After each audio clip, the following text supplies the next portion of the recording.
Hello and welcome to the IdeaCast interview series, episode number 99. My guest in this episode is Dr. Stephen Rowley, and Stephen is a psychotherapist practicing in Bainbridge Island, Washington. And his professional past includes serving as an elementary school teacher, principal, and a school district superintendent, both in Washington and state and California. He's been a college professor at 3 universities, teaching courses in educational administration and organizational theory. He holds a Ph.D. in administration and policy analysis from Stanford. And then he went on to get another degree at Pacifica, and he's now a depth psychologist. So we're going to talk about his book called The Lost Coin, a memoir of adoption and destiny. And there's some good takeaways for people who have experienced adoption from whatever angle, whether you were adopted or you were in the family of a person who was adopted. This is an important conversation, and I very much enjoyed his company, and so I hope you do as well. Thank you so much for being here. I'd like to welcome Dr. Stephen Rowley to the IdeaCast interview series. I'm looking forward to having a thoughtful and somewhat sensitive conversation. I like delving into matters that really touch the human soul, even though the subject may be sensitive. I think it draws us back into our humanity when we touch on certain things. And today we'll be talking about adoption and the literal act of adopting a child, but also adoption in a sense of to choose, to take, which is sort of the etymology of adoption. And we'll talk about that a little bit as we progress through our conversation. But Dr. Rowley, welcome. I'm glad to have you here on the show today. Thanks, just delighted to be with you. Yes, and to the audience, welcome YouTube audience. Dr. Rowley is here because I've read his book, The Lost Coin, and we're going to talk about that. And in having read the book, I kept thinking, what's this lost coin he's talking about? What are we doing here with the lost coin? And then so towards the end of the book, and perhaps this is a spoiler, but he talks about a Zen koan or a Buddhist koan, about a coin lost in the river is found in the river. And that really resonated with me. I love that choice. It's not as paradoxical as some koans. I think, you can sort of grasp that immediately and see the solubility of its logic. So I appreciate that. So I asked you before we hit record, if you didn't mind indulging me and granting me some latitude here to share what I took away from your book. And as I alluded to a moment ago, there are a couple of contexts or meanings in the word adopt. And throughout the book, for me, I found that, and you speak to this, and I do want to expound on it more when we get into conversation, but the idea that you were adopted, and that sets up a cascade of events, I think, in a person's life. And I can only speak a priori. I have no way of knowing this personally. But that in adoption, there's kind of an abstraction away from genealogical, genetic lineage, the quote unquote family that we all idealize and so forth. In your telling of your story, there were these instances, like you're going with your grandfather to Chicago and seeing the blight of urbanity and the condition within the city there, which I would call a kind of almost domestic nihilism or domicide. There's people who are living in buildings, but they're not really housed. They are not housed in environments that allow flourishing or even basic well-being. And I sensed that in the idea of the discovery that you were, in your case, the adoption. You speak to the idea that there's a period in an infant's life, whether it's mimesis, and attachment and connecting with the mother, that there is this kind of almost dissociation there. So there were these themes, these oscillating themes of dissociation and adoption and return and connection and things like that. So that's what really touched me in the book, and I just wanted to share that with you, because as you said in an interview, it's the archetype of the orphan child, and Teacher Galloway, Mr. G, in your book, who works with, who had empathy and compassion for people who were from the wrong side of the tracks, as it were. And again, there is this sort of not being in your skin, not being who you could possibly be. So that was my takeaway, that it goes way beyond a simple adoption story and a simple life narrative. There were so many nuances and layers to what you portrayed in this book. And so I say that to the audience as well, that The Lost Coin is multifaceted in its delivery. And I took a lot away from that. And I also, and then I'll hush and get off my tangent and get into a conversation with you. I love the idea of what is a self, what is identity, what is a beingness versus a selfness, and authentic identity versus profilicity, and things like that. So again, there was this oscillation for me continually in the book, whether it was your career, your personal life, seeing others, and the time you grew up in with the 1960s and the civil unrest, all that kind of stuff, just sort of constellated continuously. Yeah. So that's my tangent. That's my takeaway from the book. And I hope that's enticing to I know my subscribership would find this very interesting, because a lot of my subscribers have come to this channel from CogSci, Phil of Mind, psychology. That's a lot of my guests, kind of revolve around that. So good. I'll finally hush Dr. Rowley, and we'll get into a nice conversation. So let me start with a very standard question.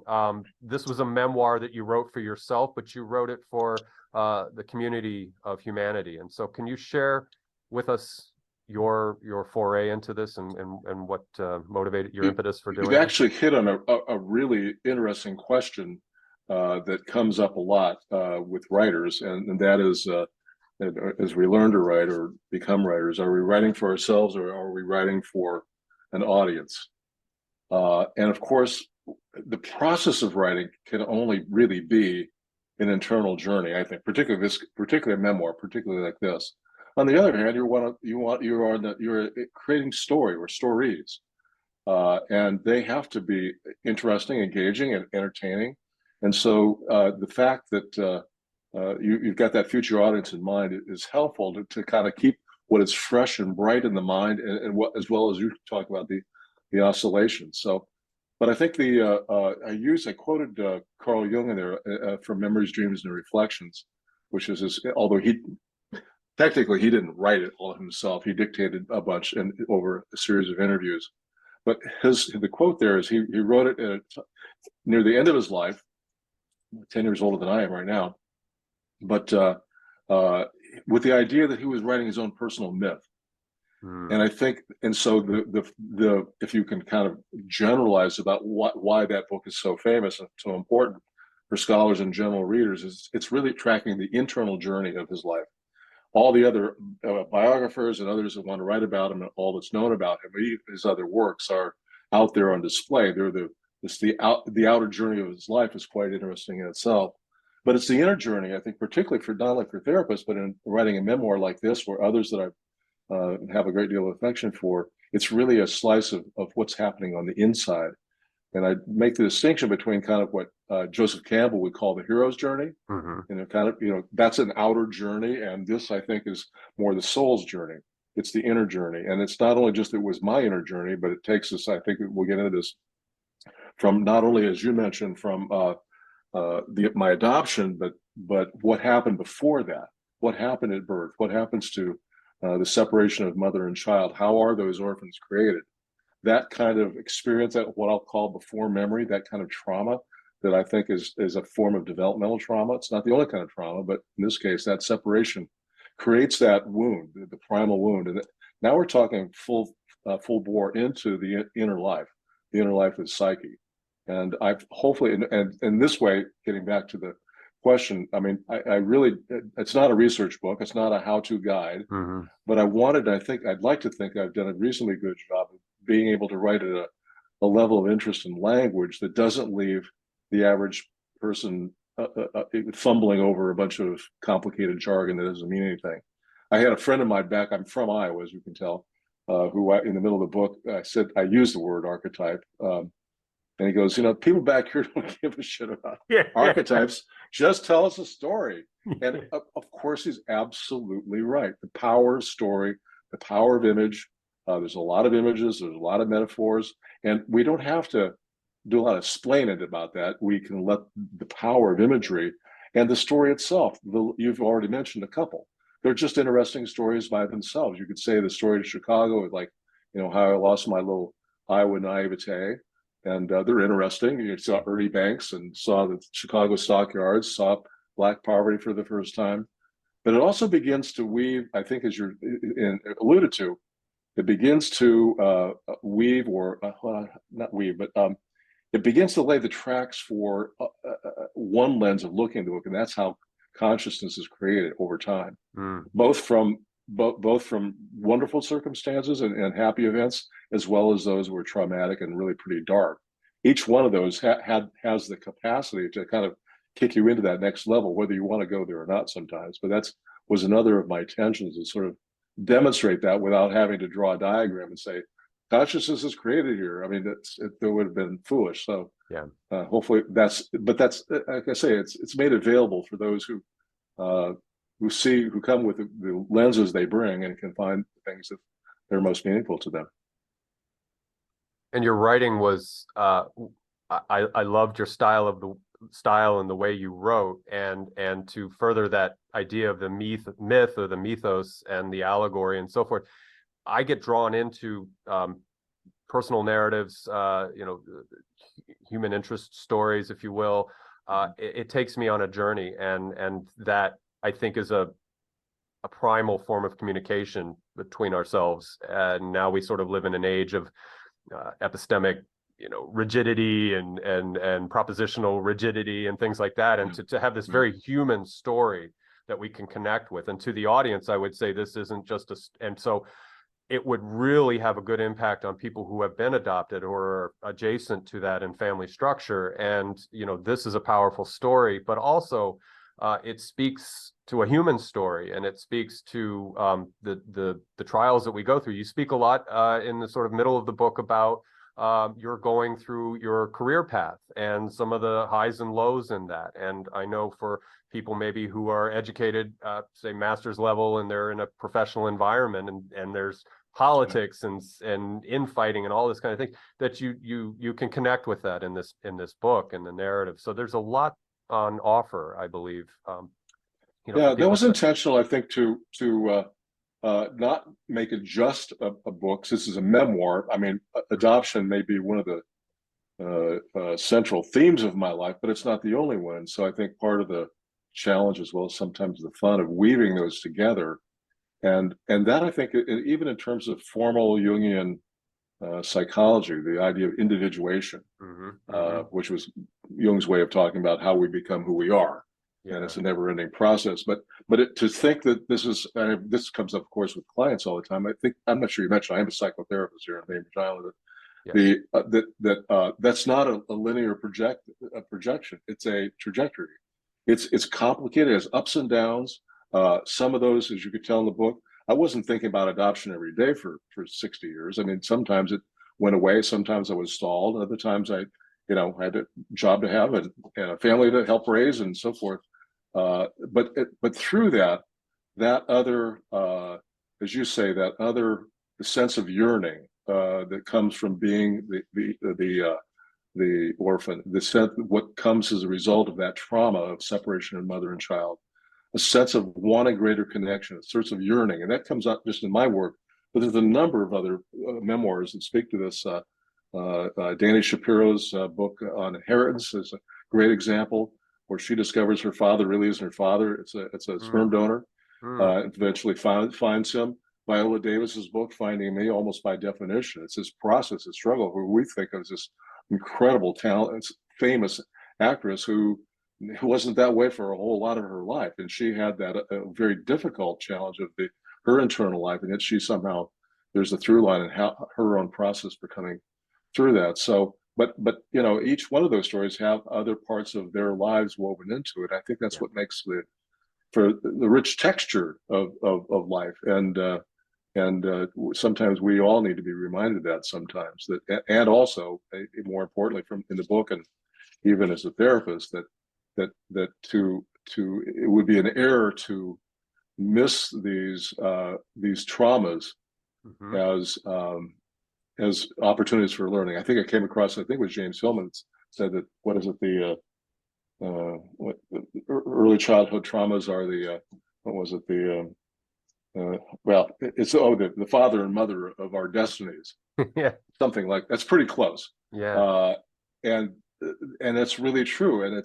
But if we fail to learn that, or if we turn our life story, whether it was a happy adoption story or a bad one, or your mother died when you at birth, or your father left you and your mother at when you're age 5 and was never seen again. If we only cling to that story, one version of that story, it becomes a victim story. From a book point of view, it's not very interesting. It may be moving, but it's not interesting. Mm-hmm. So the question is how we take these challenges and how we begin to discover that gem, that hidden gem within that becomes the pivoting point. And ironically, although as much as we think we want to go out and find that answer and get ourselves back on track, a lot of it, I think, has the patience of letting those understandings come to you in the time and way they do. And they often comes in packages we don't readily recognize. You quoted Cervantes and in a Spanish quote, and it was "Yo sé quién soy," and and it's I know who I am. But you furthered that a little bit by saying I know what I'm about. So that speaks to what you just said. I think is to say that it's a discovery process. It's an unfolding. It's not just the hero's journey, but it is all the little things that happen along the way on whatever your journey might be. Yeah, it's the kind of a pivotal, minor but important pivotal shift in the book that starts off with the question, who am I? And still ends with that, who am I? And yet to again, this comes up in therapy a lot, to say, at some point in life, is this the right question? At some point when we meet these tragedies or traumas from the outer world, it's a test for us to say, what are our values? What as you saw in the book, being fired by a school board in Silicon Valley, you have to, and saying, what, I'd still do it again. It was the right thing to do, even though I paid a pretty big price for it. But I'm not unhappy that it happened. It seemed in my life to be, it was a very valuable gift that came with a big price tag, but it was one how could I live without it? It was pivotal in terms of the course of my life. So yeah, it's an annealing process. It helps to forge, if you will, this character that is developing, this person that is you, and the identity that is you. Yeah, I agree. And to the audience, I'll say that Stephen got his PhD in, and you can give me the specifics, but it's oriented towards education and pedagogy and also the administration of school systems and so forth. But then you went on to get another degree at 68, I believe, and it was with Pacifica Postgraduate Institute, and it was, as we're talking, Jungian psychology. So I just wanted to clarify. Could you tell us what your degree was? So I don't. Well, my PhD was in the program called Administration and Policy Analysis. I was basically trained to.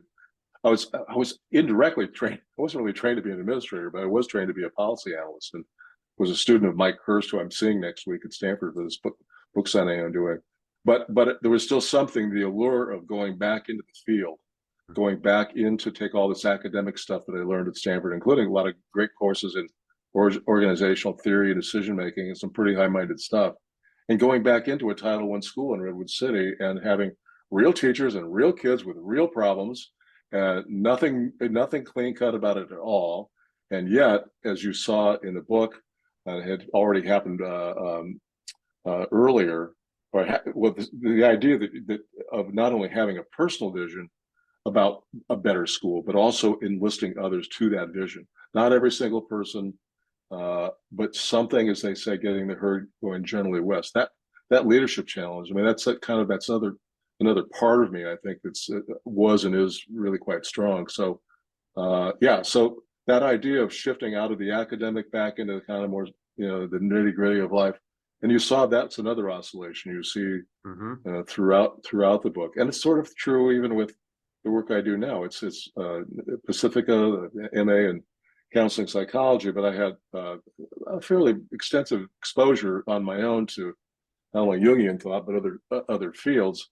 But you have to leave that at the door when you're working with people who come in and say, I'm breaking up with my husband, or my kid was killed in a car wreck, or I'm just massively depressed, I think I'm going insane, or whatever those presenting problems. Then you have to kind of take off the gloves and get into the real life and throw those ideas out. You can't be talking I had a friend who's being in analyst training. We were talking about this very subject, and you can't be talking about animus and anima with somebody whose Yeah. whose heart has been broken. It Yeah. doesn't square. So that's was at age 68 when I finally graduated and became a psychotherapist. I've been one now for about 7 years. That's where having a full and rich life really pays off, not only just in terms of psychology, but as you see through the book, I have a background in poetry and a lot of other spiritual influences in my life, and those all have a way of popping up at most of the time, the right time, Mm-hmm. including the times when both the client and I get to a place and so, I really don't know.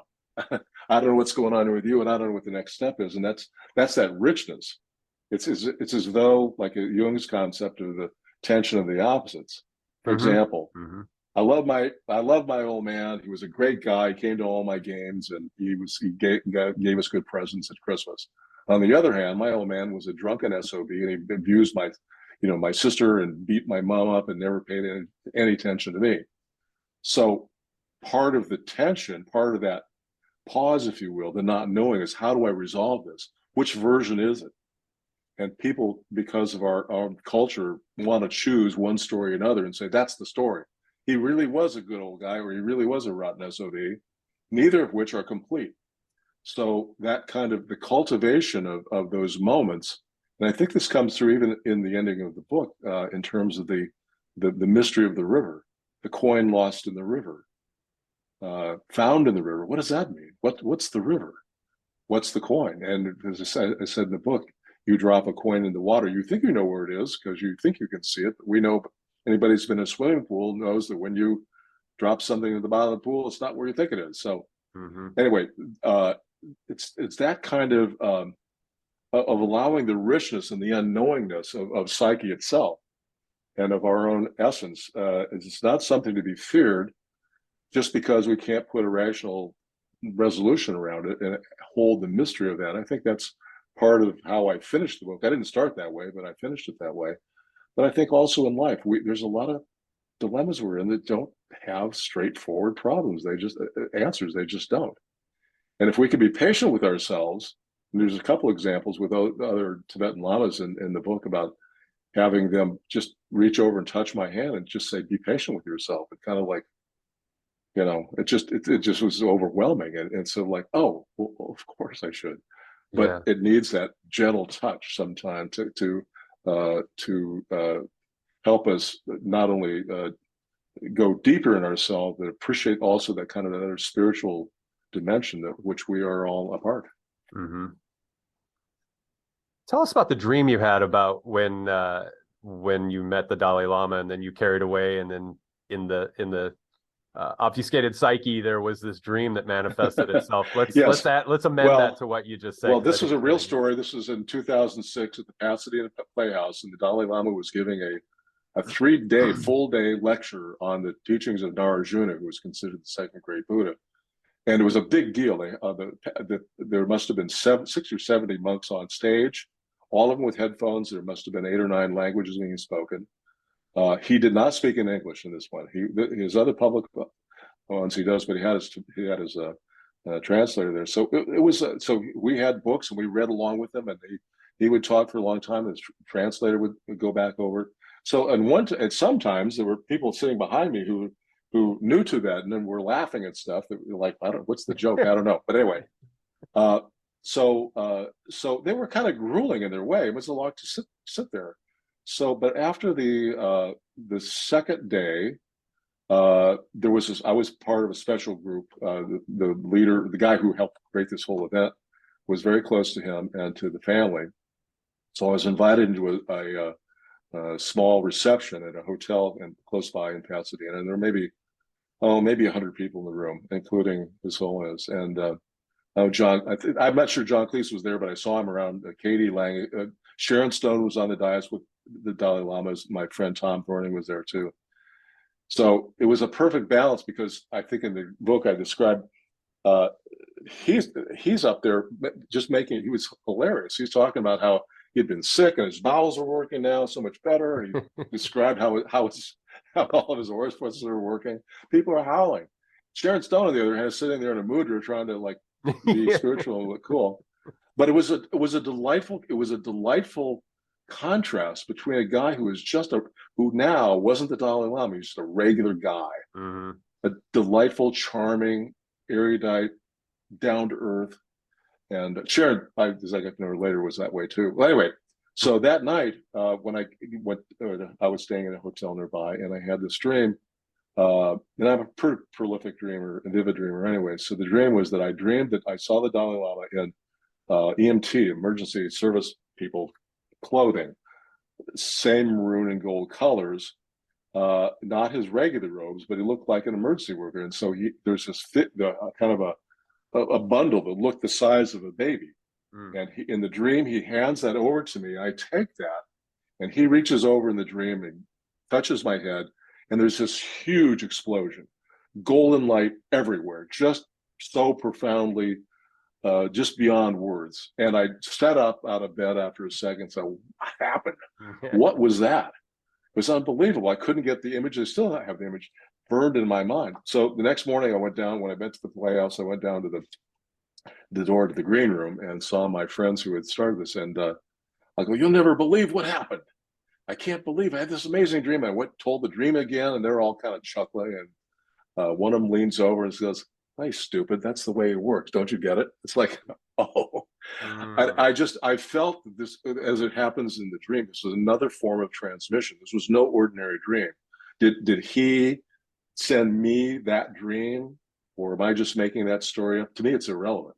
Mm-hmm. It was the power of that imagery, the power that I've had no dream like that before. So I believe it was his way. I do believe it was his way of working, but that takes you almost into the bowels of, even with somebody as spiritually evolved as he is, into the collective. Somehow we're kind of there together, Mm-hmm. and our capacity to relate to one another, consciously or not, is there. So it was a lesson. It's the gift that keeps on giving. But I had several other times with the Dalai Lama and Sharon Stone when I was superintendent in Silicon Valley, and a number of public events. And he was there was an event in Irvine where it was the AVID program, which some people will know. It's a high school program for kids that are not necessarily college bound, or trying to get them to go to college. And he had invited groups of people that was programmed, and they had maybe 5 teams of kids who came up, and they gave him a gift. Like the one were doing a garden, they gave him a gift of worker gloves and a trowel. I can't remember what the other ones are. For each kid that came up, he put a prayer shawl around them, and they gave one of them gave him a UC Irvine visor, which he wore at the time. It was so powerful. It was so, a bunch of squirrely middle school kids in a big basketball arena. They were perfectly behaved, really quiet. And when those kids, you could feel that in the auditorium.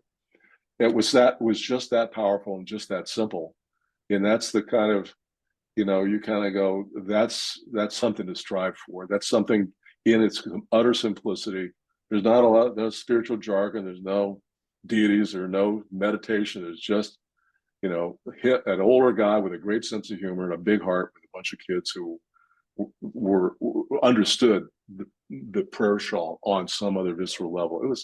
I was so privileged to be a part of that. So That's a beautiful connection, beautiful relation too. I love relationality. To me, everything's relations. So, and everything's, yeah. You were talking about, how do you reconcile this dream? And well, you spoke to the union of opposites earlier, and it's like in the West, we're terrible at holding contradiction in a sort of Hegelian synthesis. Mm-hmm. So it's dialectic, yeah, the dialectic, and just letting it go and say, hey, maybe intelligence is, there's permeability in it, and so yeah. And so anyway, so yeah, it's those, as we say in working with dreams a lot. One of the important things about doing dream work for ourselves, or with me with a client or whatever, is just having the discipline not to give an image or a scene or whatever happens to be a meaning. Mm-hmm. Oh, that Black Panther is my mom, or that the burning house is, state of my relationship with my girlfriend or whatever. as James Hillman would say, as soon as we give it a name, we kill it. Mm. So the importance is to have the power of the image do its work on us. And sometimes when I was at Pacific, I still do it in other ways. If you saw my room, you'd see what I mean. That we allow those images just to work on us. They just work on us. They have a way of permeating something on a level that we can't account for. Someday down the road, I think it's like that Rilke quote. Someday down the road, we do lean into something that's more powerful and more meaning. We can't get, as Rilke says. In fact, if you don't mind, I'll just. It's such a beautiful quote. Be patient toward all that is unsolved in your heart, and try to love the questions themselves, like locked rooms and like books that are now written in a very foreign tongue. Do not now seek the answers which cannot be given you because you would not be able to live them, which cannot be given you because you would not be able to live them. And the point is to live everything. Live the questions now.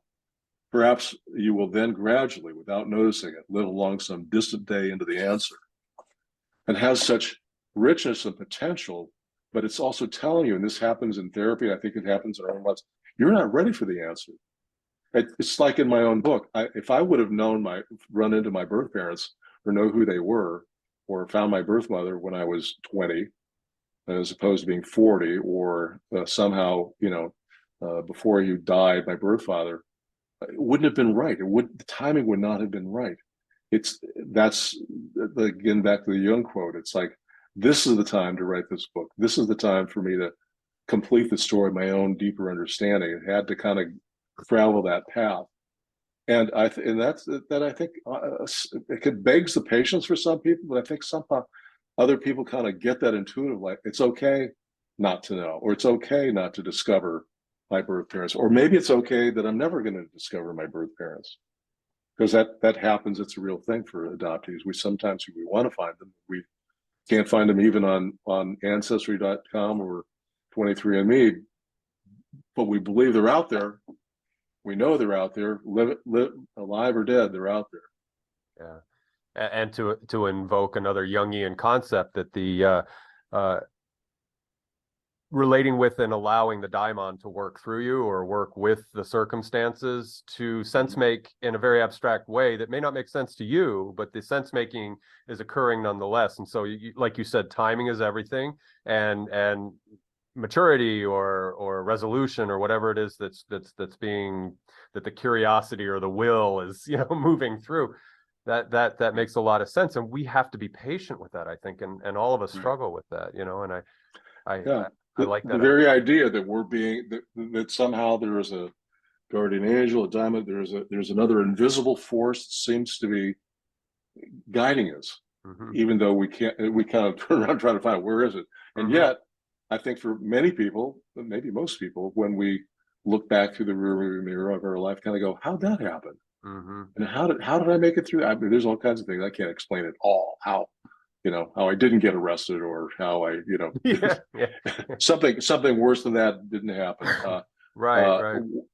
And of course, for some people it does, but for others, you kind of think there's something else. That's that kind of the winds of fate. It's sort of something. It's not deterministic, but there is a certain something that we every now and then can kind of go, I don't know how that happened, but I'm glad that it did. Or sometimes I wish that it wouldn't have happened, but that gets into the issue that's in the book also, Jungian concept, synchronicity, and which is more than coincidence. It's really a different way of looking. It's asynchronous, it's out of time. It's some other level of explanation that is not the purview of the rational mind. Yeah. And as I said in the book, I read the hitchhiker who gave me the Yarrow sticks and went to Boulder and got Wilhelm's I Ching book. And first time I did the sticks, I got the same number 50, the cauldron, that Jung had the first time. And that put a shiver up my back.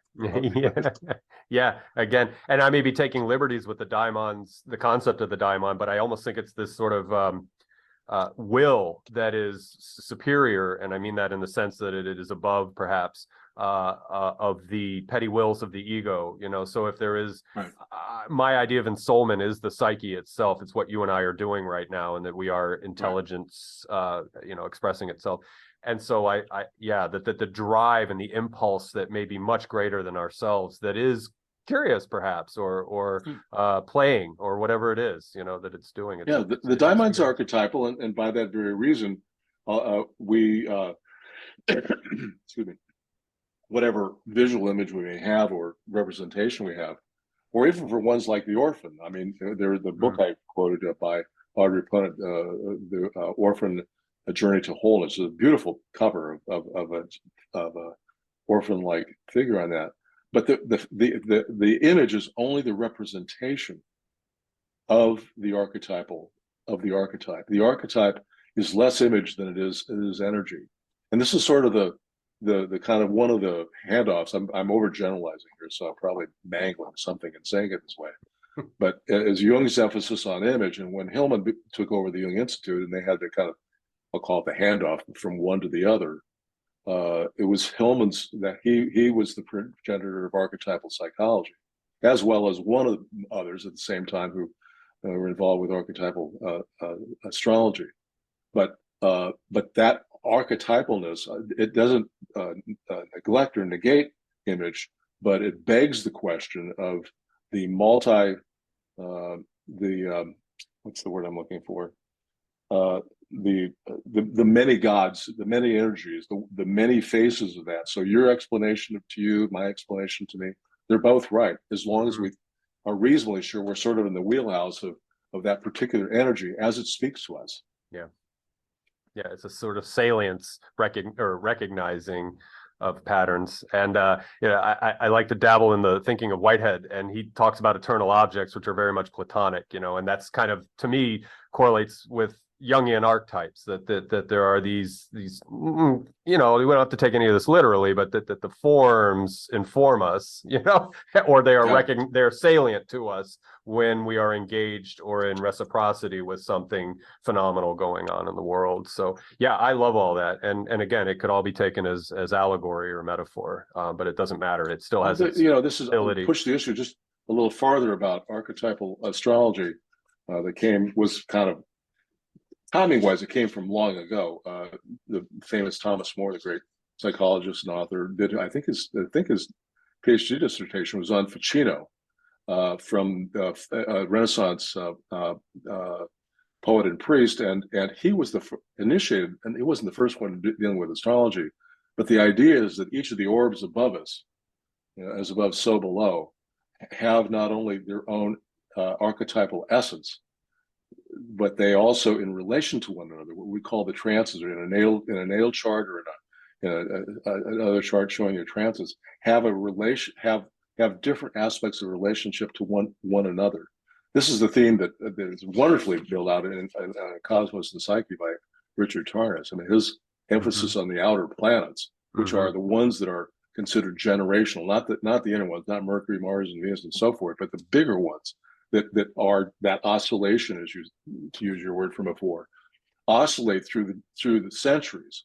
And there are moments when those alignments come together, and that's when we begin to see with individuals and individual historic events, which we're familiar with, astounding alignments. One would say predictive, looking backwards. Of course, that's a contradiction of terms. We can kind of see when we know what those relationships. It's only evident that, of course, those things would have happened at that time and place. And even I remember even there, those fertile periods, the most rich periods in people's lives, both with Einstein and Freud, for example. I mean, they were prolific and they worked a lot, but they only really had these windows of time where this, and actually, I think somewhat overlapping in the early teens. That's when you kind of go, this is a remarkable circumstance. And you can see the thing even in many writers and artists and actors who were born in the late 30s in the United States, really pretty closely clustered to one another, remarkably similar breakthroughs in their particular art form. So those astrology would say that's no accident, but it's not. But they're then it's not causal. They don't cause these things to happen. They have a richer and more mysterious sense of alignment that go with that. That's the part that's so both the challenge and I think also the richness of getting a really good astrological consultation for people who understand this. And again, not causal, but and not predictive per se, and yet a more prosaic reading would make you think that's exactly what they're doing, and sometimes that's not wrong. So. Yeah, so it's again, to me, I love relations, and so it's a relationality, and it's a coherence of a relationality. Perhaps that's just me kind of trying to bounce back off what you just said. It's this alignment, right? Perhaps that allows that coherence, that functionality to express itself through these folks. And I love the 13th century. I'm not necessarily a theist, or in fact, I'm not a theist, but I love the 13th century. There were so many mystics that were having breakthroughs because Platonism was Neoplatonism was stewing for a while, and certain people, the light bulbs went on. And so Ibn Arabi and Marguerite of Porret, who was a Beguine mystic, and a bunch of other people, names I butchered. They all, I mean, that's why they all just locked into this. Yeah. That's why, I mean, even in this country, in relatively recent time, late 19th century, the so-called the Great Second Awakening, and all those religions that spun out of there, Mormonism, Seventh-day Adventists, Jehovah's Witness, there's a bunch of others in there, that all seem to come, not only location, but the concept of it. All of them led, in the case of Joseph Smith, and there are others who were individual men, usually men, of course, that suddenly got the vision, and they went on their way, and they created religions in the wake. And however we may view that, either with some amount of awe or skepticism or whatever judgment about that, but it was a confluence at that time. I mean, spiritualism itself, Madame Blavatsky and all that stuff was all happening relatively in that time period. And also Tarnas goes into the occurrence of revolutions. What else with the cluster of revolutions at certain times? And those of us who went through the 60s, I was in 1967 was my first year in college at the University of Wisconsin. I can tell you, well, anybody who lived even remotely in that time realized there was a bunch of stuff happening. It was just off the chart. And you see how, even in the book, I note how in 63, with the assassination of Kennedy in November of 63, and only a couple months later, it actually turned out to be the day before my 15th birthday on February 9th, the Beatles were on Ed Sullivan. Suddenly, whammo, the culture just shifted. Muhammad Ali and all the other people. So you kind of go, this isn't just a coincidence. There's something else afoot here. And then, of course, it wasn't very long before the assassinations, and then you've got Vietnam. I mean, digging it, and then you have it all flipped around 180 degrees from enormous enthusiasm to complete pessimism within about 5 or 6 years. Yeah, absolutely. And I will be abusing Nietzsche's eternal recurrence, but I look at it as not a temporally linear eternal. It's multi axes, multiple facets of this kind of iterative process in the human psyche through and what is time? So it's just these generations of minds that are perhaps being redundant or recycling behaviors and expressions and so forth. But it's interesting to look back and seeing these little epicycles in our human history. And what do we do with it? What do we learn? Sorry, I'm at a. Well, let's take a second and because this is like I said in the beginning, it's easy for me to spin right along with you and all these different ideas and so forth. But I think that's in terms of my own life, I've found that I have to. It gets the issue you just mentioned about alignment and balance. I think we all have those particular issues. For mine, it's how do I balance all the brain power with, in fact, something is much more grounded. Actually, what got me started on this project was with Lawrence Hillman, with James Hillman's son, who lives in St. Louis. And I had heard by reputation. And when I started to talk to him, I thought, oh my God, he sounds just like his dad. I mean, I've never met James Hillman, but I've seen many tapes and listened to him. And in the course of an hour, he used a Jungian concept of the tension of the opposite to use in an astrological reading. And so that's his trick. I mean, in a good sense, it's a trick of the trade that he looks at a natal chart and can find the tension of the opposites in your chart. So in mine, I've got a lot of brain power and Aquarian stuff on one side. I've got one lonely little moon in Cancer on the other, but that's where the heart is. The other part's where the head is. And so he challenged me. He uses the metaphor of putting like they're two captains of two soccer teams. We're going to put them in a sleeping bag together, and 9 months later, let's see what pops out. Sure enough, 9 months later, I had a whole different vision of what I was going to do with my life, and I didn't have to. But it was so internal. But it got me to. I think this was prepping me for what was to come in terms of writing the book. And I think that's like writing a book, like a memoir like this, it has to have that. If I've done my job, I've had some of both. There's some sort of balance between and tethered my brain power with the emotional side. One of my new half sisters, when my birth father, news of him came in March of 2022, and through 23andMe, and who later I understood was the son of one of my new half sisters, who I realized, your father and my father, you and your sisters and my birth father, are one and the same. And that was quite shocking to me and to them. I had nothing to do with it. Just came looking at the computer at 5:30 in the morning, like, oh, here's a notification. My God, it's a first cousin who's contacted me.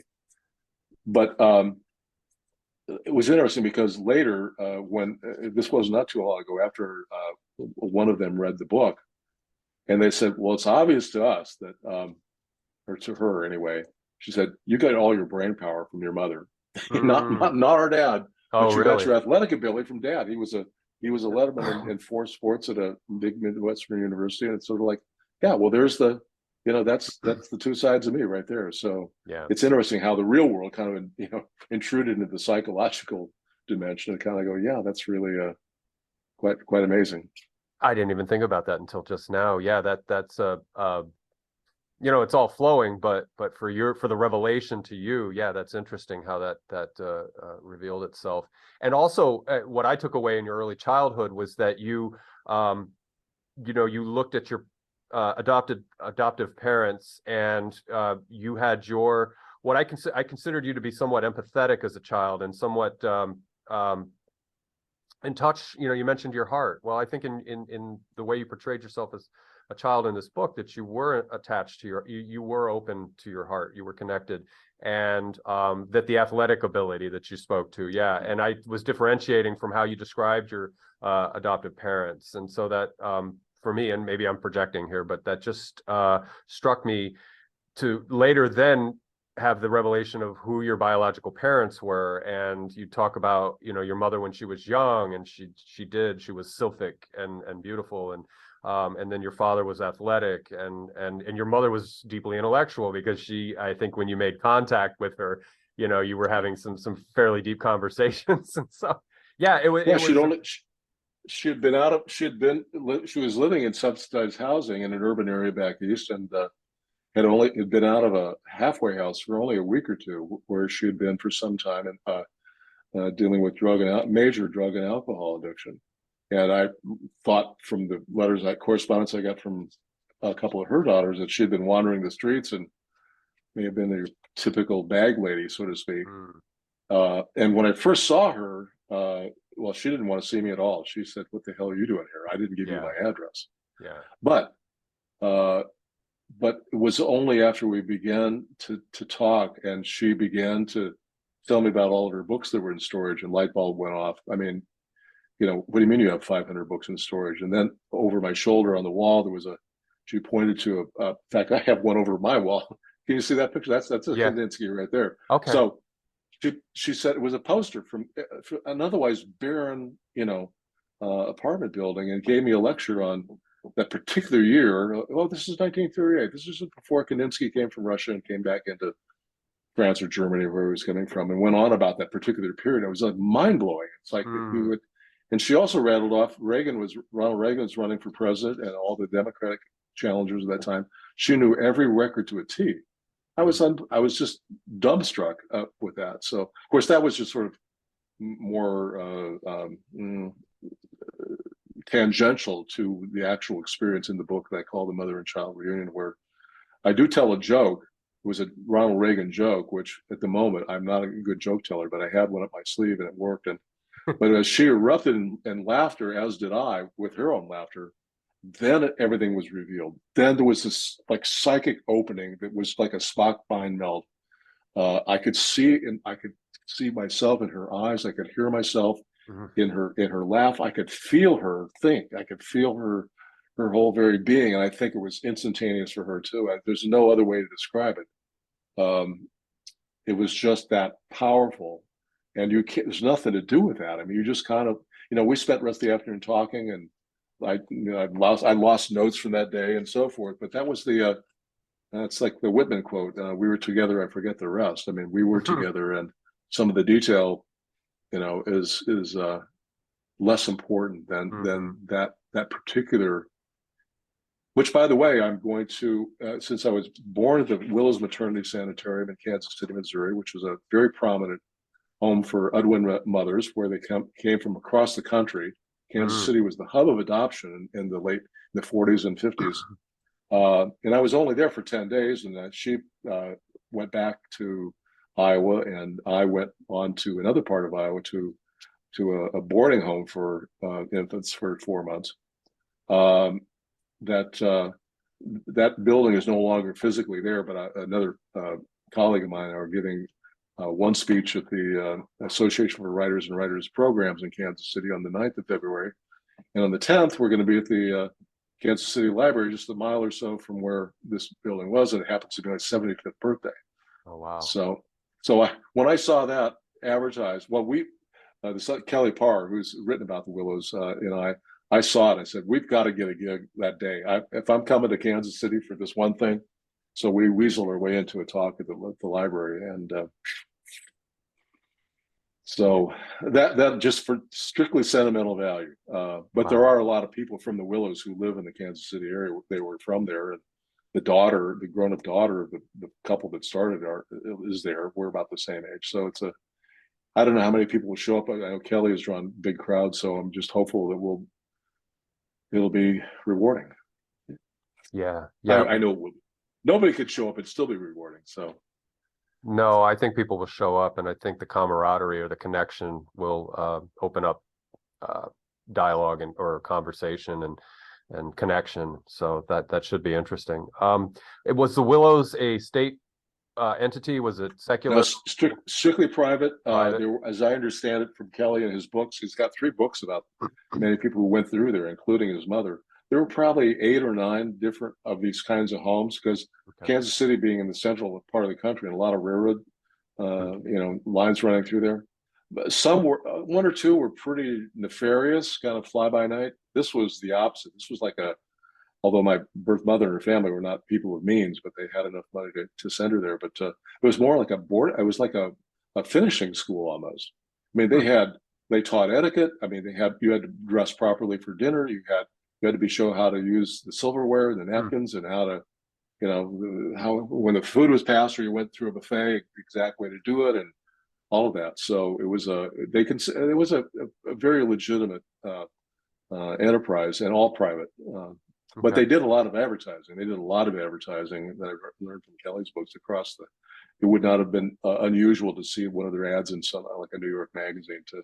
So a lot of parents, mostly who had, unwed, who had young daughters who were pregnant and were not going to otherwise choose abortion or get married or whatever, raise the child. It was a I don't know the statistics on that, but there were a lot. And that was also, quite frankly, not only were adoptions popular, but abortion was quite popular back in the 50s. It was pretty wide open, for better or worse. A lot of it was, of course, the proverbial back alley kind of things that happened. But under the radar. Yeah, that must have been interesting. You mentioned the railroads and the logistics, and just to have that sort of fly on the wall perspective, sort of time compressed, just all the 16 to 18 to 20-year-old young women who are coming off of trains, maybe had a 5-month belly bump. This is me thinking, I have a very strange mind. So, but just the cultural phenomena of this being a hub for this type of thing, which in the 50s, it was scandalous and something that was a smear or a mark on a family or whatever. Now it's, I hope, that through the sexual revolution of the 60s, and and we could argue, yeah. the pros and cons. I think of it, for most young women at the time, and I think probably, I dare say it's probably true for women at any time who have given a child up for adoption under, I'll call them sort of normal circumstances, it's enormously, to give a child up, it's your child, and in those days, a little different now. And you've basically signed, sealed your own fate by saying, I'm never going to have contact with them again. That's the whole reason for having a sealed record. And unfortunately, it works negatively for both sides. There are birth parents who want to find their children, and people like me who want to find their parents. And although those have been liberalized, and other tools out there, as I say, 23andMe, Ancestry, and there are other private agencies you can pay to help do the kind of the paperwork. I mean, that's when you look at a show like Louis Henry Gates's show, Finding Your Roots. There you find extraordinary resources to be able to track back multiple generations. You have to have an army of people, but it can be done.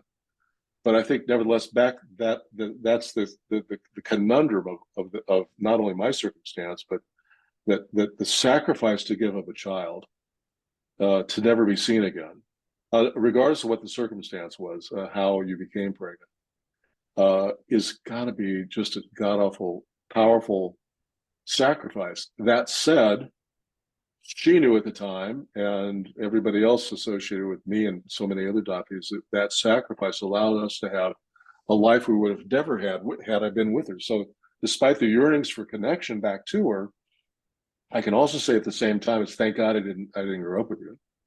Yeah. Because I in the letter, or the book, there's a letter from my half sister who's 11 months younger than me, and before I met her, wrote about what their life was like as a family. It was terrible. I mean, it was really heart-wrenching to read all her problems with alcohol and drugs, and broken home, an abusive husband who was not my birth father, but he got married soon after.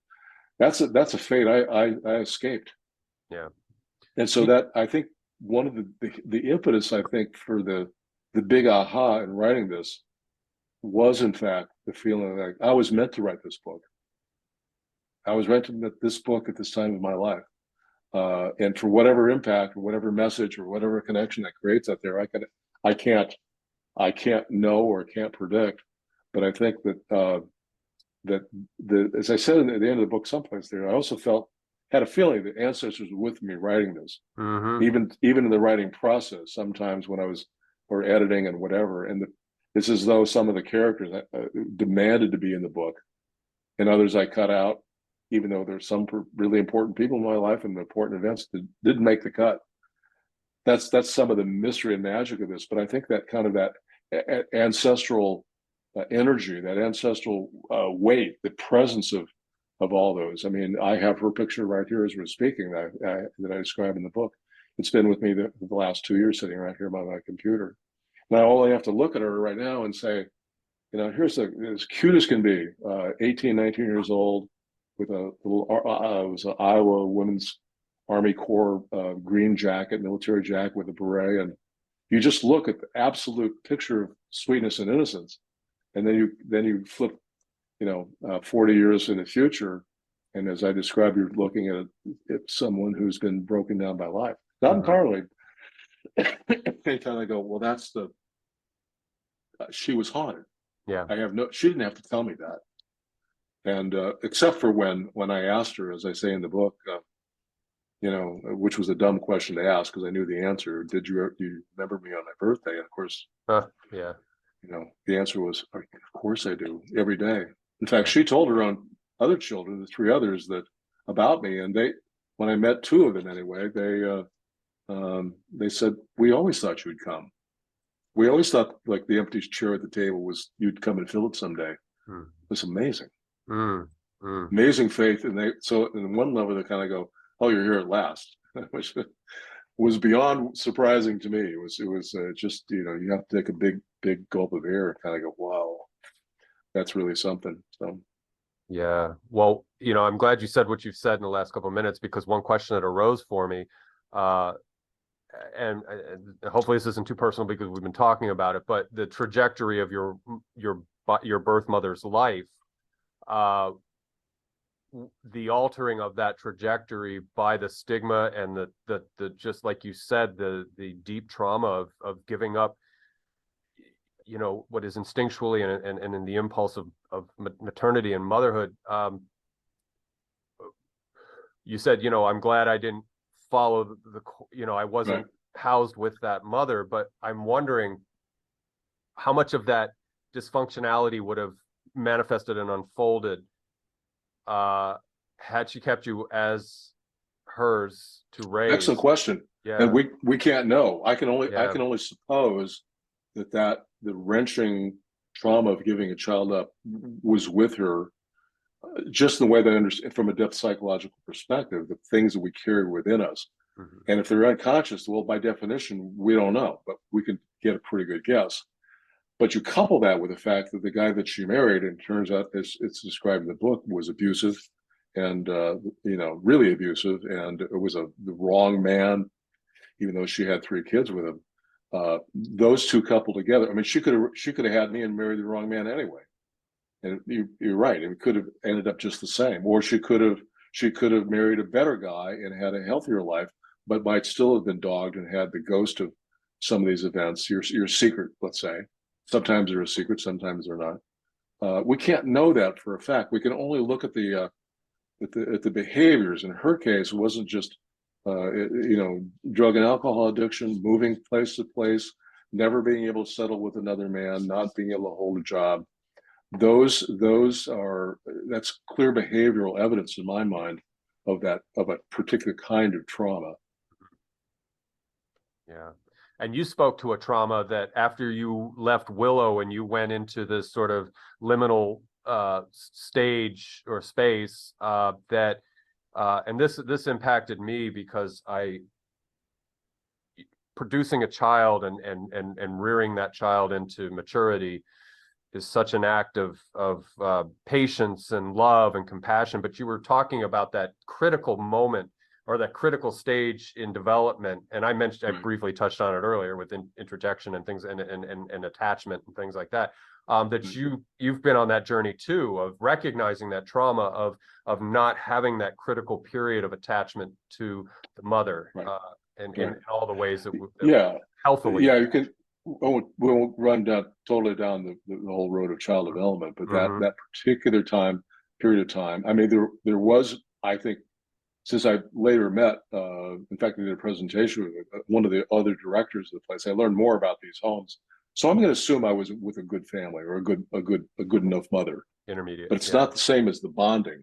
So, and the thing within me, I can only speak for myself, but for that 4-month period, and there was another month or two before the adoption agency actually screened the parents. So we were paired with parents. The parents just didn't pick me off the tree and say, we like him, we'll take him. And they actually offered me to my parents. It was a really good match. But we can't know. I mean, so, you know, delving into my own psyche, my own composition, how much of that gap sounds like Rosemary Wood and Richard Nixon's 24-minute gap in Watergate. that you know, what does that account for in terms of my psyche? You know, I think it to me it puts this, I talk about in the book. I mean, it does create this sense of, at least in my earlier life, I didn't get married till I was 40, so I did kiss a lot of female frogs along the way. So, and I went through a lot of jobs, although in a very coherent way, seemingly. But I moved around a lot of places, and I was with a lot of different people until I finally got married. And then, as one of the true joys, not too long after we were married, then our son came to us, and we adopted him when he was 4 years old. That was a pay it forward moment, if there ever was one. So. Yeah, you rescued that child. From what I can gather in reading a little bit of backstory that you gave. Yeah, it sounds. I know exactly what you mean, and you're exactly right. But it is a feeling. I think in the book I talked to I didn't have the psychological language, but I think my insight was as though when the splintering occurs, that it's as though, you know, it's like a miner trapped in a mine. In fact, Donald Kalshed, who's a really famous Jungian, if you don't mind, I'm going to read this one small quote. This comes from Trauma in the Soul, which is one of the great books of all time in my field. When trauma strikes the developing psyche of a child, a dissociation or split occurs in which the vital core of the self retreats into the unconscious, where it continues to live in suspended animation under a spell cast by the powers of the psyche's survival system. So that splintering, it's as though, I'm going to generalize, not say it's just true for our son, or may be true for him. But when trauma strikes, whether it's a separation of mother child or something else, it's as though that let's make it up for somebody else. Let's say it's a young child who's been raped repeatedly for several times at age 7. That innocent part of you has been wounded so badly, it retreats inside, like he said. It's like a spell cast by the powers of psyche. It holds you there, and your behavior from that point on is to by any means necessary not to be wounded again. Mm-hmm. So the association is the handprint of trauma. Mm-hmm. And you've got either on one side, you've got behaviors that are aggressive, angry, pushing people away, argumentative, always looking for a fight, don't come close to me. And the other side, same coin, different side, is the part that wants to shut the door, put the covers over their head, retreat, live in a closet, don't have friends, and withdraw from the world. They're both strategies, if you will, that keep that part from being wounded again. Okay. So in psychotherapy, from the depth perspective, is number one, identifying that, and number two, all manner of ways in which we begin to make it safer and begin to reconstruct a narrative for ourselves, people who've been traumatized, so you don't have to feel like this trauma is going to define my life. That I become so identified with my own trauma that I can't think of myself any other way. This gets in the Buddhist concept of clinging, that we create our own suffering by the clinging. Mm-hmm. It only makes sense, but you can't say, well, we're going to stop all that and we'll open the doors and let that whole thing out. Yeah. It doesn't happen that way. It has to be very gradual, and you're developing consciousness of the fact that there is something very vital inside that's still there, and wants in time to find release and be brought to consciousness. But it's different for every person. But obviously, it has to be done very carefully and in ways that even a therapist can't define and decide for the client. That has to come with their own narrative. And like I say in the book, I think I say in the book, maybe I don't, but other writing, that it's important for people going through adoption, once if they're lucky enough to have a story, or maybe not have a story, that if you tell that story enough over the course of your life, it's got to change. You begin to see a different version of that same story. Just like if I said to you, tell me your story about your life in 5 minutes, you and I talked again tomorrow, and I said, okay, give me your 5 minutes, it'd be a different story. Mm-hmm. But over time, that's where we begin that kind of metabolizing, if we can, to change that primal wound into something else that has more generative energy, more self-restorative energy, something that leans in the direction of healing or integration, whatever those words really mean. That's debatable. We can feel when we begin to go that way. We mm-hmm. don't forget. Yeah. The scar plays a role. Mm-hmm. The scar is a reminder. The scar is, I would argue, is a valuable remnant that still teaches. For some people who may have enormous grief of losing a parent, or having their parents divorced, or losing a parent when they're young, I would argue that although it sometimes can still engender sadness and tears, or even anger for that matter, that those primal feelings, those primitive, those essential feelings are in fact ways in which we tap our deeper humanity. Mm-hmm. We discover, when we're really angry, we're discovering something. We're reaffirming something about who we are, what our values are, what it means to feel loss.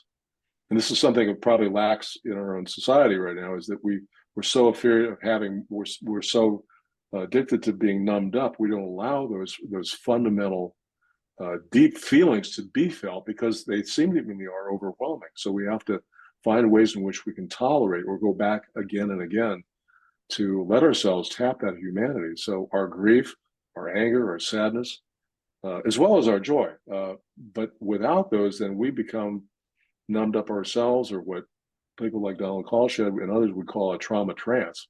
We're just in a trance-like state where we're numbed up, we're dissociated, we don't feel anything. people would argue that's underlying the opioid crisis. Yeah. We're a nation of being numbed up. Yeah.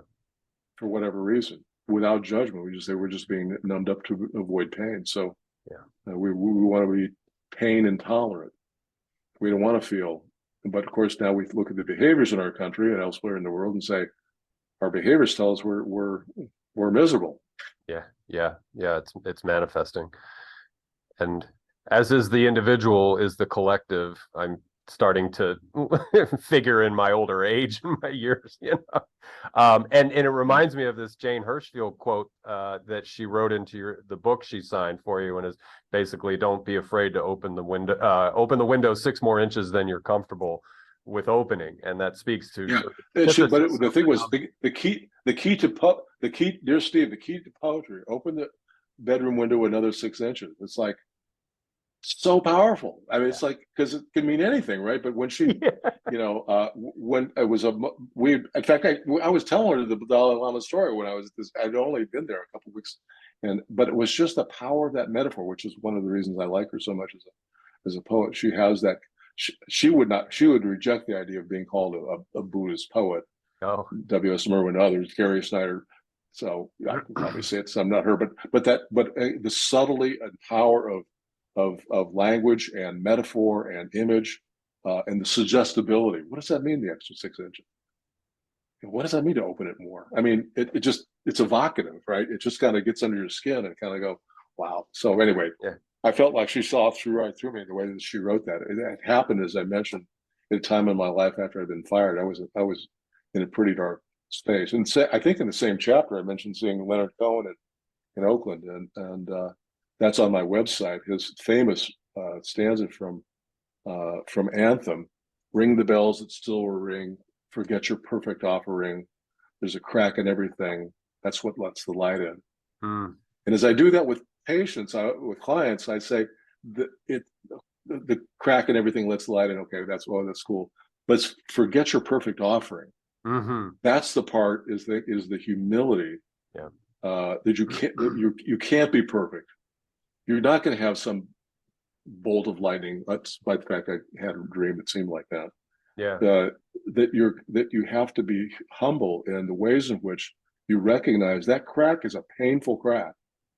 It didn't just sort of erupt. It came from something, blunt force trauma, let's say, that opens that crack. And through that, through that crack, through that pain, through that trauma, that's where we begin to have those moments of illumination, or what Jungians would call numinous experience, or whatever we want to call it, deeper insight. But that's where you, like I say, like synchronicity, it's just the moment where you can see something is working in another level, another plane, another dimension, even for a moment, almost as a reassurance, like, oh yeah, I'm part of that too. I'm not psychic, I'm not dialed into it all the time, but it's telling me it's there. We tend to take a very anthropocentric view of intelligence, and so I like to be agnostic but open-minded to how the light gets in a very non-human context, if that makes sense, or not even a biocentric context. It's just like, well, it's a pay grade beyond mine. I don't know how to it's things I wrestle with at 3 a.m, and it's okay. Nobody else needs to go down that rabbit hole with me. But it's just like, let it go and just see what happens. Again, let the daimon work through you, if you will. I've been intuiting for the last 20 minutes, and this may be really corny, or it may have great affect. We were about a little over an hour into our conversation, and I'm thinking, would you be comfortable rounding out our conversation with just speaking to the audience? And I'll timestamp this and mention this in my introduction. This story is about adoption, and it's about what persons who are adopted are going through in the various stages. Would you be comfortable speaking to an adoptee in this conversation who comes here, who may be beginning their journey, or they may be at a crucial stage of their journey of whatever it is that's going on for them? Would you lend some empathy and some sage? And like I said, I'll timestamp it since we're basically heading to the end of this conversation, and make sure that Right. that's accessible. If you wish, if you Right. don't wish, we can. I'll just Well, have I'll give it. Again, I'd probably have a different answer tomorrow, but I'll do what I can. Yeah, for the moment. Yeah. What's relevant to you right now? It's a good question. It's a very good question. So if there is a person in the audience and they found you and I know you delivered a talk to an adoption association, and that there were, that they are activist affiliation, and so people will find this conversation who are on this odyssey of their own, and so yeah, what sage could you lend perhaps to Well, inspire, again, encourage? I'm going to give a couple, and I'll probably regret in our hour that I didn't say more. But let me say first of all that these feelings of curiosity, of intellectual curiosity, and also deeply emotional yearning to discover something about both, for a lot of people, just simply finding that person or knowing something about your literal history is really natural. And there are a lot of tools out there. We mentioned things like 23andMe, Ancestry.com, they're genealogical societies. There are tricks of the trade on how to find more records and so forth.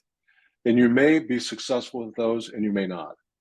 And to go into the attitude that I might not finally find exactly what I thought I was looking for that helps define who I am in a more cogent and meaningful way for me. And as I do in my book, there's the other level behind that, the tandem, the parallel, is that I'm also looking for something deeper I call identity. Who am I? Am I just my DNA?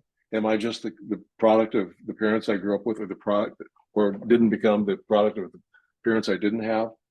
So that quest is, through my life, I've tried to show how both of those sort of ran, and to use your word, oscillating wavelengths of sometimes great importance and getting a lot of information, sometimes frustrated. As I say in the book, a friend, as I was searching for my birth mother, said, remember, you're not going to find Elizabeth Taylor when you, today we might say Taylor Swift. Taylor Swift is Right. not going to be there. Elizabeth Taylor's not going to be there. So on one level, that was true for sure. When I did find my birth mother, God knows she was not the cute young thing I had the picture of in my mind. She was not Elizabeth Taylor. But on the soul level, I wish it was both. I was both that young woman and the woman who'd suffered enormously. And so in that sense, I'm so grateful that I had just a few minutes with her. I mean, half of a day with her. And you may not have those moments, or you might find somebody you wish you hadn't found. In some cases, you may not find somebody because you're not supposed to find them. I have a client who's adopted from, and as are his children, from South America, and he's pretty sure, and I'm quite sure, that his male family of origin is from a major drug cartel. Mm. You don't want to find them. Yeah. They don't want to know about you. Mm-hmm. Sometimes we're not supposed to know. So this is all by way of saying it's good to have conversation, ongoing dialogue from a number of different people to be reminded that it's easy to romanticize, as I'm guilty of. Romanticize the mother I never had, or the mother I couldn't find and finally found her, and I can still romanticize her even in the writing of that. But I can't confuse that with what her life really was like on the ground. So as we do that, we have to kind of be reminded every now and then that there may be a happy reunion, there may be no happy reunion, there may be an unhappy reunion. You might be subject to finding out stuff you had no idea what you were getting into. That's not to tell anybody not to do it. God knows I'd be the last person to do that. The other thing I want to say too about people with adoption, or who may be thinking about adopting a child, is that although you'd think with my background, I might tend to lean more in the kind of, I'll call it the liberal direction, with having greater access to records and so forth. But I've particularly with my background, I think I've always felt this way, particularly as a psychotherapist. I have pretty strong feelings. I'm not real crazy about the idea of open adoptions. open adoptions to me, this is going to be very unfair to some people who may be doing this. They're going to piss them off by saying this. It's a little like the way custody agreements get reached in divorces. Okay. You get this half, I get that half, whatever that arrangement is. And so we start managing the kid in terms of what we need. I want to get my fair half. You get your fair share, but no more. I think we want to recognize that once this has taken place, I think as a child gets older, say age 18, they should have full access to as much as possible or appropriate. But before then, I think it's very confusing for a kid. It's like you're 10 years old, and we've got another person. You've got this other couple over here, also are your parents, and they come over at Christmas. You see them every now and then, whatever. It cannot be true in all cases, but in many cases, I would argue that they can be very confusing. Identity-wise, how do you, even for adults, it's hard to know how to split your feelings of love between two people, let alone as a child. Yeah. Who is my mother? What I'm living with, or you? And what does that mean? Why did you give me up in the first place?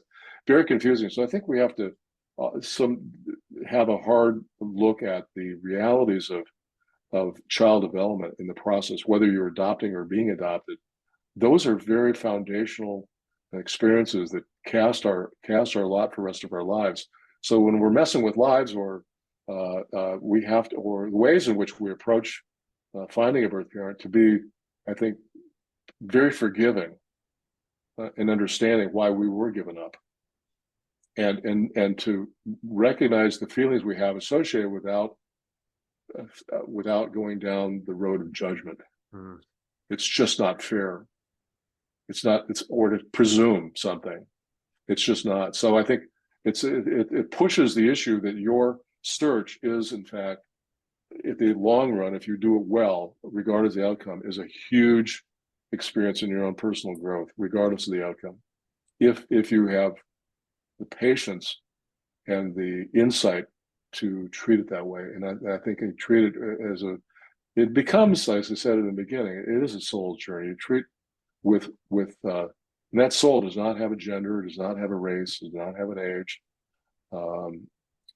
We recognize the soul's journey is something like no other. Now, there's other ways to have it. This was the vehicle for me of what a soul's journey. But if we look at the course of our lives, the trajectories of our lives, adoption or not, for some of us, we can begin to define our lives on that level. And I think that we have both the richness and also the mystery that comes with that.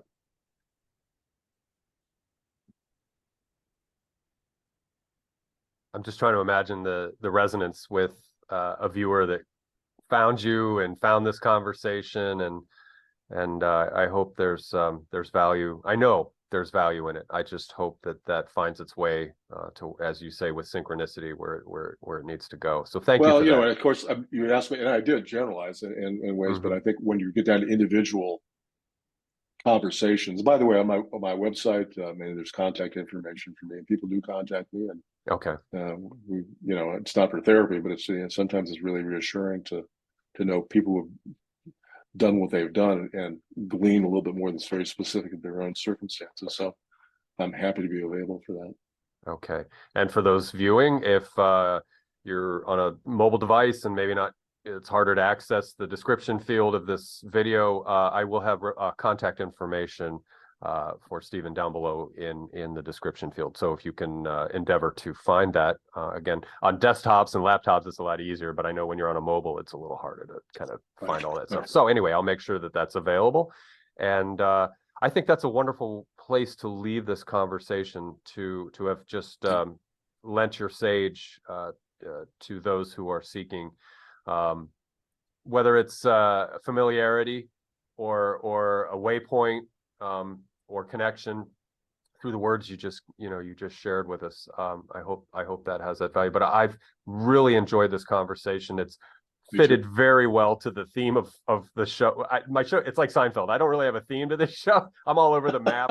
I'm super 80. So mine's an interview series about nothing. Like I don't anchor it into brackets. It's a show about nothing. That's it right. is really. I just come on in and have a great conversation. But you fulfilled that je ne sais quoi or whatever. So thank you. It's been very gratifying for me as thank you. Thanks, Justin. Co-creator of this conversation. I feeling very fulfilled in having had you as a guest and having you as an interlocutor to talk about these things. Yeah, absolutely. Sure. So again, to the YouTube audience, links for the book and contact information for Dr. Rowley will be down below. I want to acknowledge you guys. Thank you, YouTube audience. Stephen, I'll say goodbye to you after we're done with record, but to everyone out in the audience, thank you guys so much. I hope this was a good conversation, and thank you for being here and participating. And feel free to comment below, and if something comes up, I'll pass it along to Stephen as well. So thank you guys so much, and take care.